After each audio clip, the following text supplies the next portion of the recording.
हमारे जितने भी कॉन्टैक्ट हैं वो हमारे किसी काम के नहीं हैं, क्योंकि हमारा उनके साथ कोई कनेक्शन नहीं है। चाहे वो फैमिली मेंबर्स हों, हमारे नेबर्स हों या कोई भी हो, या फ़ोन के कॉन्टैक्ट ही क्यों ना हो। हम चाहते हैं कि हमें कोई सुने, समझे। हमें अपने दर्द में उतना दर्द फ़ील नहीं होता है जितना कि दर्द उस समय होता है जबकि कोई हमें सुन नहीं रहा होता है, समझ नहीं रहा होता है। और इन सब की वज़ह से हम इन बातों को पकड़े रहते हैं और फिर एक दिन हमें कोई गंभीर बीमारी हो जाती है। आजकल एक डिज़ीज़ बहुत फ़ेमस हो रही है, साइकोसोमेटिक डिज़ीज़।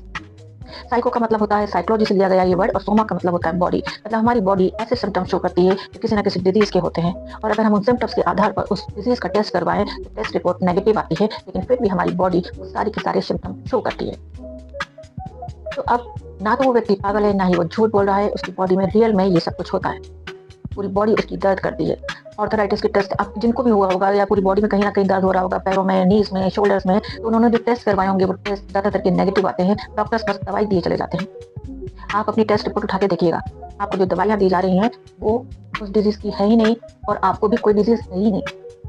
लेकिन आपकी बॉडी कंटीन्यूअसली वो सिम्पटम शो करती है। तो ऐसा इसलिए हुआ है कि अगर हमारे साथ पास्ट में कभी कुछ बुरा हुआ था, तो उस घटना को उस समय हमें ना तो कोई सुन रहा था, ना कोई समझ रहा था। इस वज़ह से हम नेग्लेक्टेड फ़ील कर रहे थे और वो बातें हमारे अंदर जमा होती चली गई।